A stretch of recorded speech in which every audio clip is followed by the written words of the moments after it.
You've been asking, haven't you? God, are they still meant for me? Did I mishear you? Did I hold on to something that was never real? You've prayed for clarity, begged for signs, and searched your heart for peace. Yet confusion keeps visiting like an uninvited guest. But tonight, I want you to listen carefully. God hasn't gone silent. He hasn't changed his mind. The only thing that's changed is your ability to see what he's doing. The delay made you doubt, the silence made you question, but the truth is, that person is still in his plan for you.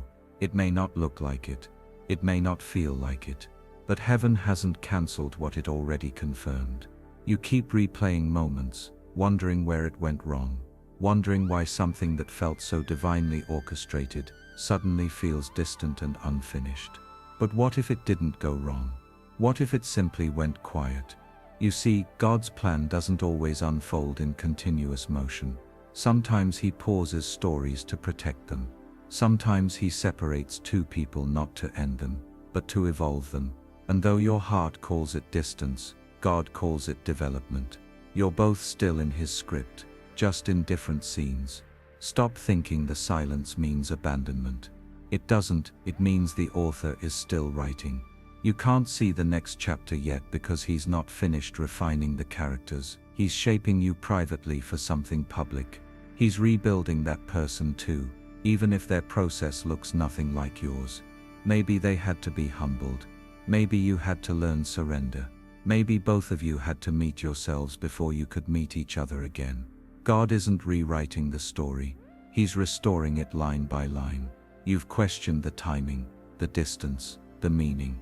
You've wondered if you were foolish to believe this person was meant for you. But faith has never been logical. The same God who raised the dead can resurrect connection.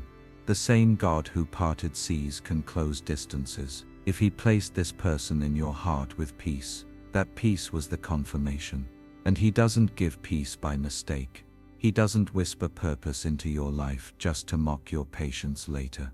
You've asked for clarity, but sometimes clarity only comes after surrender. You want the full map, but God only hands you one step at a time. He's saying, stop questioning what I've already confirmed. Stop doubting what I'm still developing. Stop assuming my silence means your mistake. When God removes someone temporarily, it's not rejection, it's redirection. He's doing surgery on hearts that still need healing. And you can't rush healing. You can only trust it. They're still in his plan because the connection wasn't random. It wasn't coincidence. It wasn't chemistry. It was calling. That's why it still echoes inside you no matter how far you run. That's why you can't replace them with distraction or forget them in time. You've tried to move on, and for a moment it even felt possible, until God whispered their name back into your spirit at the quietest hour. That's not weakness. That's spiritual remembrance. It's heaven reminding you, I'm not done here. And maybe you're scared to believe that because hope has hurt you before. You don't want to build expectations again, only to watch them fall apart. But this isn't you holding on to fantasy. This is God asking you to hold on to faith. He's not asking you to chase them or fix them. He's asking you to trust him. There's a difference. He's saying rest in what I promised, even when it doesn't make sense. Because when he plans something, he also protects it, even from you, even from them, even from timing. That would have destroyed it too soon. That person is still in your story, because your hearts were tethered for a reason bigger than affection. There's purpose here, unseen, unfinished, unfolding. You feel their energy sometimes, don't you? Randomly. Out of nowhere. You sense when they're thinking of you, praying for you, or wrestling with something they can't name. That's not your imagination. That's a spiritual signal. The same God speaking to you about them is whispering your name in their heart too. Heaven works in symmetry. So stop questioning if you heard right. You did. You're not crazy. You're not desperate. You're discerning. But now God is testing something deeper. Your ability to wait without anxiety. Your willingness to believe even without updates. Because the wait isn't punishment, it's proof. Proof that you trust the plan more than your perception. Proof that you're learning how to walk by faith, not by sight. You're not stuck, you're stationed. positioned in the in-between, where heaven does its best work. And soon, when the time is right, it'll make sense. The separation won't feel like loss, it'll look like alignment. You'll see how every unanswered prayer was a form of protection. You'll see how the silence gave both of you the space to grow into what you couldn't be together yet. You'll look back and whisper, I get it now. Because God's plan never fails, it only unfolds. And when it unfolds, it does so beautifully, gracefully, perfectly on time. That person hasn't left your destiny. They've been held in it all along. You've mistaken divine delay for divine denial. But they're not the same. The waiting season isn't God saying no, it's Him saying not yet.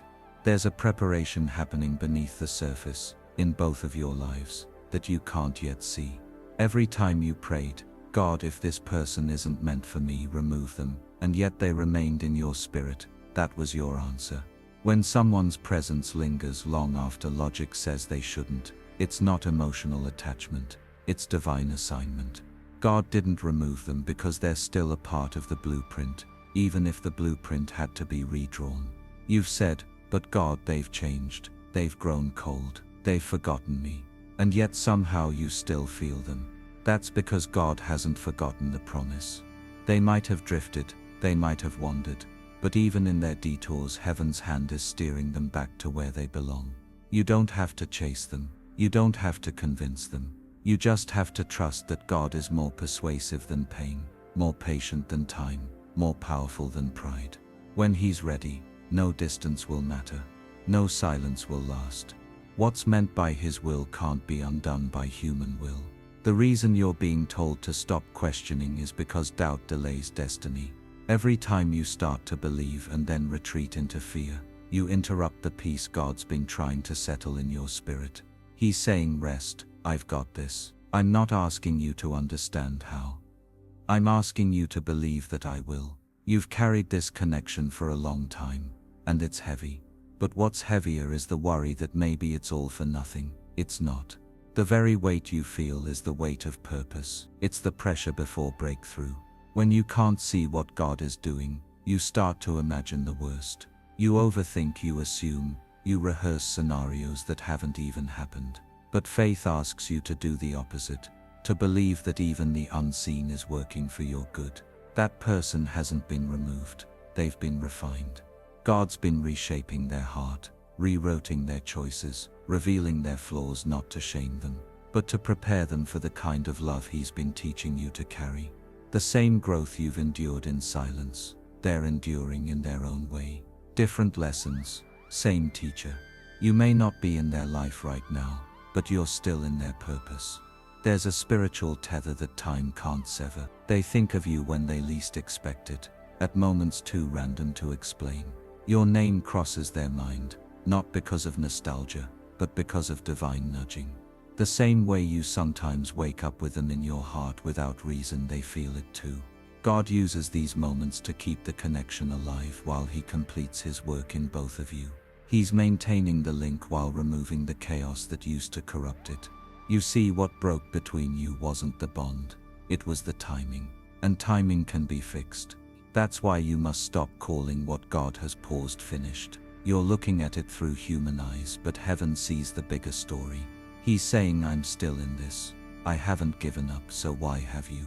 You might not be speaking now, but conversations are happening in the spiritual realm. You might not be together now, but hearts are aligning behind the scenes. Just because you can't see the movement doesn't mean there's no motion. There's a moment coming when the pieces will fall into place so perfectly that you'll realize God never left a single detail unattended. You'll look at how far both of you have come, how much healing has taken place, how many tests refined you, and you'll understand, if this had happened earlier, it would have collapsed. The waiting saved it. The silence preserved it. What felt like separation was actually sanctification. God didn't remove them to punish you. He removed them to purify you both for what's next. But here's something you need to remember. While you wait, don't idolize the promise. Honor the process. God doesn't want you standing still in sadness. He wants you growing in strength. Keep living. Keep dreaming. Keep building. The best way to honor his plan is to become everything he envisioned when he said, "You're not done yet." That way, when that person returns, they don't find you desperate, they find you developed. You'll meet again not as who you were but as who you've become. And maybe that's why he's kept you apart, so that your reunion isn't about dependence but destiny. The next version of this connection won't be based on comfort, it'll be built on calling. It won't be about filling emptiness, it'll be about fulfilling purpose. And for that kind of love you can't rush. It needs maturity, it needs vision, it needs two healed hearts instead of two hurting ones trying to fix each other. That's the kind of story God writes, one that's not temporary but eternal. So stop questioning and start trusting. Stop replaying what went wrong, and start recognizing what's being made right. God hasn't forgotten your prayers. He hasn't ignored your tears. He's been listening the whole time, working in silence, aligning in secret. That person, yes, that one your soul still feels connected to, is still in his plan for you. Not because you forced it, but because he ordained it. And when it's time, no one will need to explain anything. You'll both know. You'll both feel it, because what's meant by God doesn't return the same. It returns renewed.